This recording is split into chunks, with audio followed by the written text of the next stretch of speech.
Okay, on page 10, we're going to continue the intersection problems. And here they gave us kind of in a way it's easy, in a way it is challenging.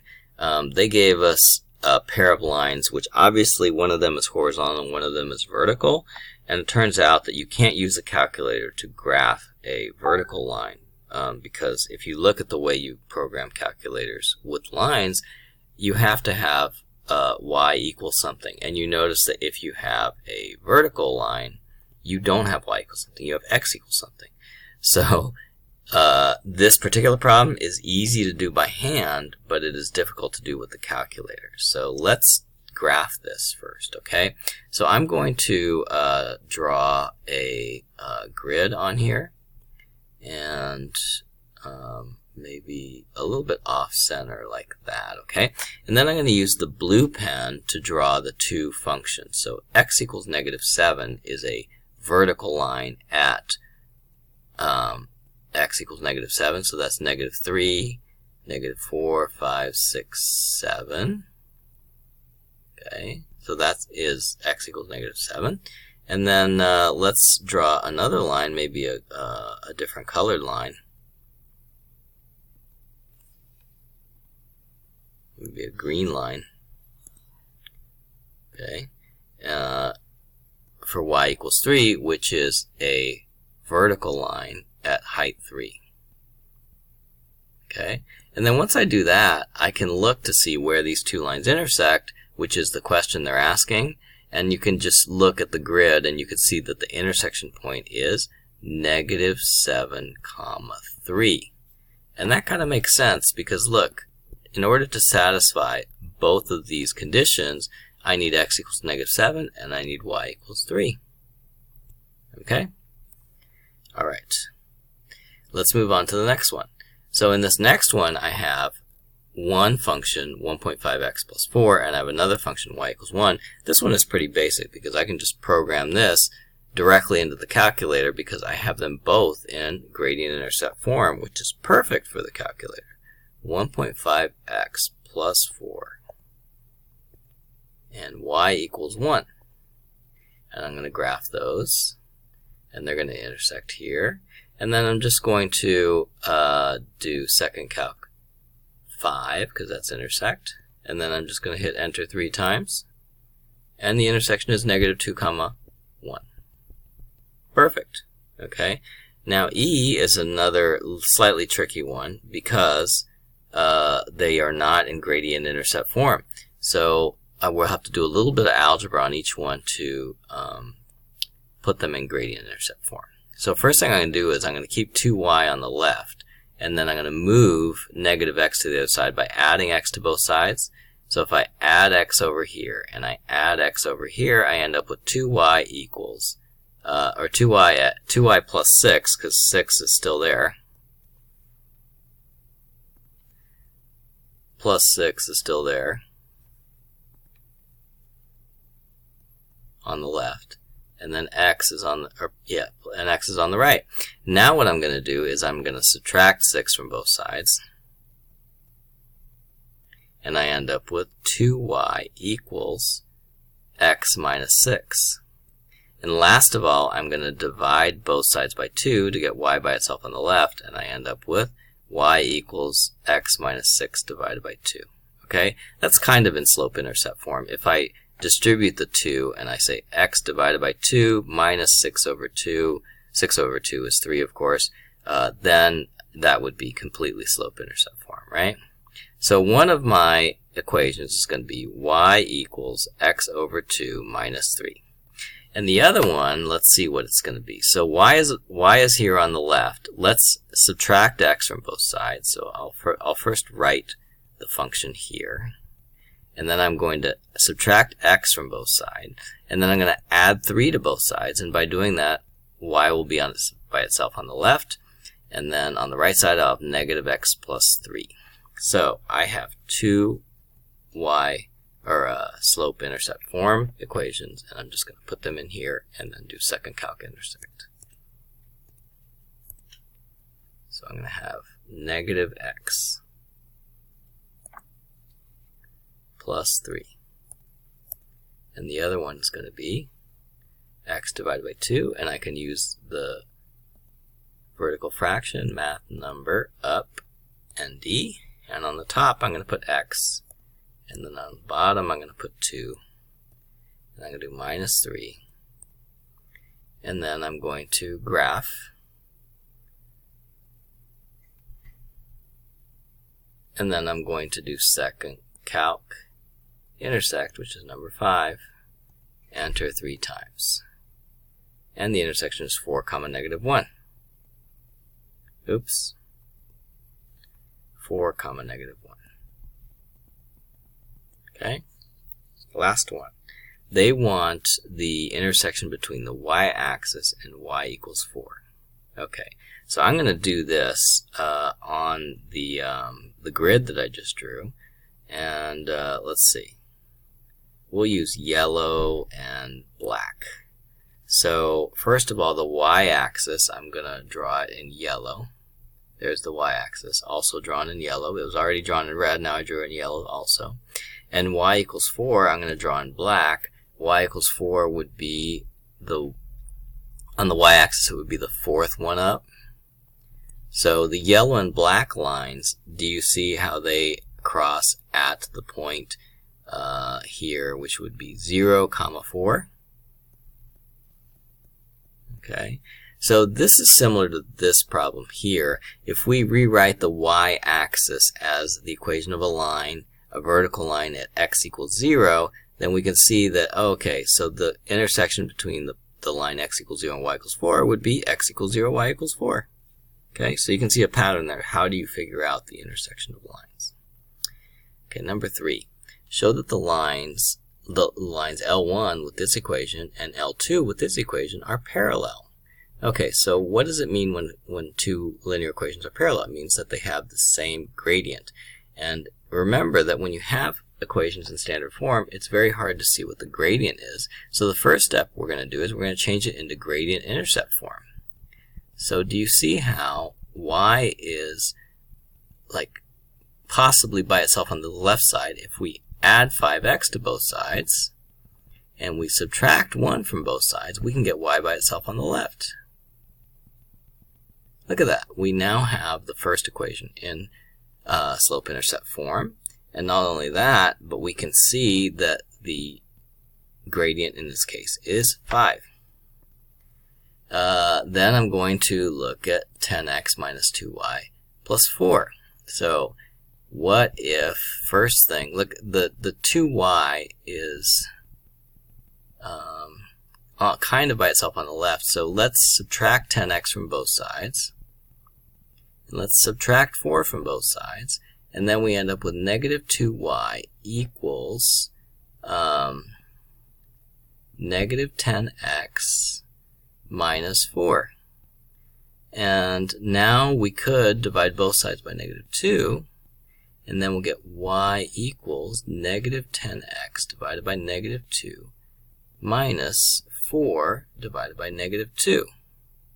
And so now we could simplify this a little bit. Negative 10 divided by negative 2 is 5, minus 4 divided by negative 2 is negative 2, so it's 5 minus negative 2, and 5 minus negative 2 is the same thing as 5 plus 2.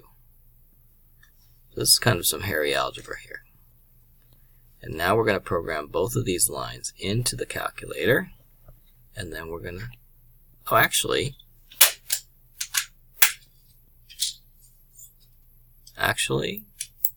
we don't need to program them in the calculator because all they asked us to do is to figure out if they are parallel. And look how they both have gradient 5. So, yes, they are. Okay. Number 4. State with reasons whether each pair of lines meet at only one point, an infinite number of points, or no points. So, do they intersect at one point? Do they have an infinite number of intersections, which means basically they're the same line on top of each other, or are they parallel, right? So let's look at this first one. Here we have, let's distribute the 3 so we can put it in gradient-intercept form, shall we? So it's y equals 3x minus 15. So that's the first equation in gradient-intercept form. If we put them both in gradient-intercept form, we can see if the slopes are the same, if the y-intercepts are the same. If they're in two different forms, it's kind of hard to see that.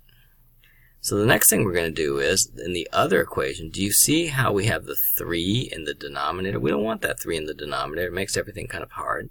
So let's multiply both sides by 3 so that we can get rid of the 3 in the denominator. And it's very convenient that one side is 0 because 3 times 0 is 0, right? So multiplying both sides by 3, in effect, you're not really multiplying the right side by 3 because there's a 0 there, right? So I'm going to distribute the 3, and I'm going to have 3x minus 3 over 3y plus 6 times 3, which is 18. Right? And so I just multiplied all 3 terms on the left by 3, and then the right side, 0 times 3 is still 0. And here I have 3 divided by 3, which is 1, right?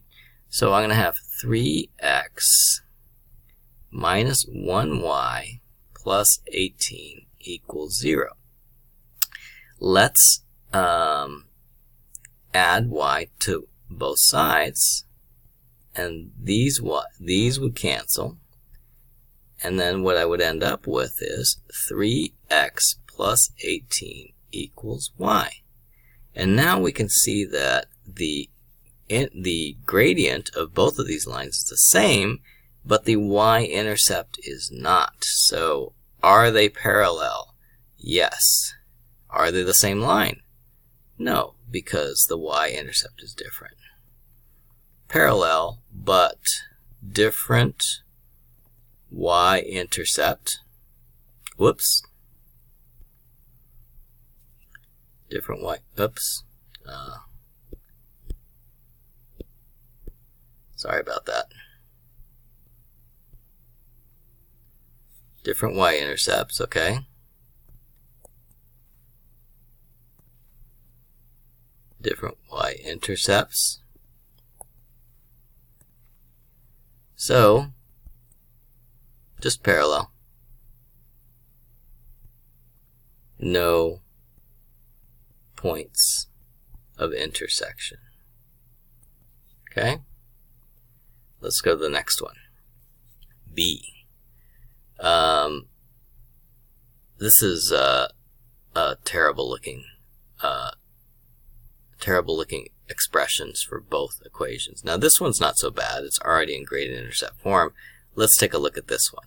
Now again, what do you do when you have something in the denominator? You don't want it in the denominator. It makes things confusing. So let's multiply both sides by that denominator, or you could think of it as cross-multiplying. But if you multiply both sides by x minus 2, that's what's going to cancel out the bottom with the top there, right? So the left side becomes just y plus 1.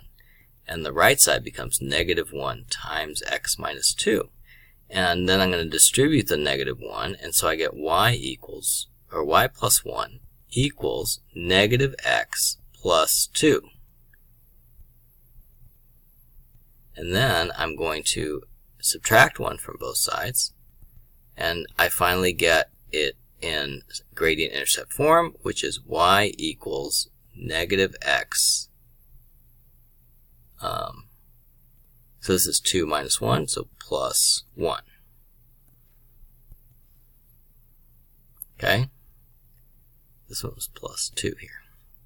So now I have, now I've discovered that one of the line equations is negative x plus 1, and the other one is also negative x plus 1. So they're the same line. So they meet at an infinite number of points.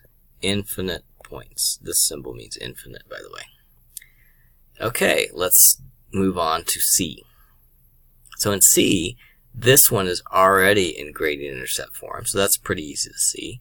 And then the next one, this one here, we need to put it in gradient-intercept form. The way we do that is we isolate the y by itself.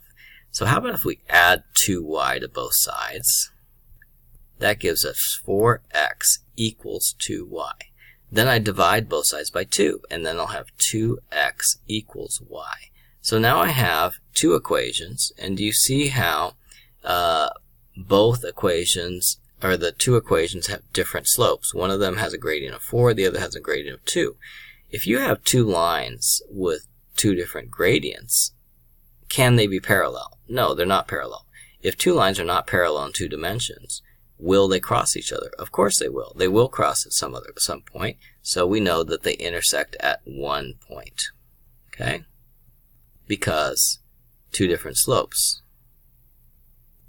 Two different slopes. Okay? So they intersect at one point. Okay? And when the previous one intersected infinite points because it's the same line. Okay? D. So here we have x minus y plus 3 equals 0, which is standard form. And we have another one which is also standard form. Okay? So once again, what we're going to try to do is we're going to try to rearrange it in gradient intercept form. And the easiest way to do that for this one is to add y to both sides, and you get x plus 3 equals y. So we've already put it in gradient intercept form. And then in the other one, we're going to add 3y to both sides. So we have 3x plus 9 equals 3y. And y is not by itself yet. We're going to divide everything by 3. So we're going to get 3x plus, or 3x over 3 plus 9 over 3 equals y, which is equal to x plus 3. So let's see, this one's y equals x plus 3, this one's y equals x plus 3, so they are same line, infinite points. They intersect at infinite points, okay? Alright, last one. Line L1 has gradient 5 and intersects L2 at the point 1, 0. Find the equation of L1. Okay, so let's draw a axis here. And so we have a line with gradient 5. It intersects L2 at the point 1, 0. So that point is here, 1, 0.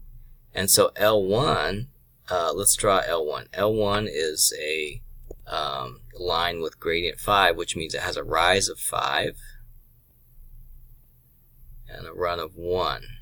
So it kind of looks like that, okay? And the L2, well, we don't know anything about L2. So what's the equation of L1? Okay, so do you see that I can actually see from this graph, from the fact that it has a gradient of 5, I can see that it actually intersects 1, 2, 3, 4, 5. It intersects the y-axis at -5. So I know that the equation of line L1 is y equals 5, because the gradient is 5, and it intersects at -5, so the equation is 5x minus 5. I'm going to redo this drawing a little bit because I think I can make it a little bit easier to understand by making sure that that doesn't go off the edge of the grid. So let's see.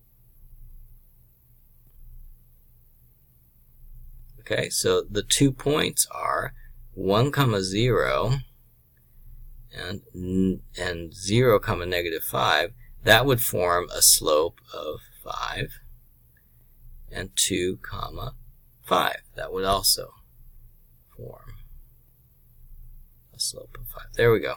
Okay, so that is the equation of L1, and then it tells us that L2 is perpendicular to L1. Find the equation of L2. Okay, so if we were going to find the equation of L2, this is a little bit more challenging. I'm going to draw it in green. L2 goes through also 1, 0, and it has a slope that is perpendicular to 5, so that means that L2 slope, or gradient, is actually -1/5. So I am going to do, let's see, a rise of -1 and a run of 5. So that means 1, 2, 3, 4, 5. So that's one of the points. Okay, and I drew that line, and now we need to find the equation of L2, and you're like, okay, that's a little bit more difficult, because do you see how L2 does not cross the y-axis at a nice point? So how are we supposed to figure it out now? Well, remember, we just figured out 2 points of L2. One of the points, of course, was 1, 0, because they gave us that point. We just found a second point here by making this triangle, the triangle with the slope. We can find the second point, which is 1, 2, 3, 4, 5, 6. It's 6, -1. Now, isn't there a way with the calculator to find the equation of a line given 2 points? So let's do that. So we're going to turn on the calculator. Okay, we're going to reset the calculator. Okay. On. Okay. Turn on the y equals screen. Oh, not the y equals screen. Stat, edit, because we're going to use linreg. And in the first position, we're going to put 1, 0. And the second position, we're going to put 6, -1. Okay, and then we're going to do stat calc linreg. Linreg. And L1, L2 is what we should have there, and frequency list should be blank. And then we calculate. And the equation of our line is y equals -0.2x plus 0.2. Okay? And that's it. That's it for page 10.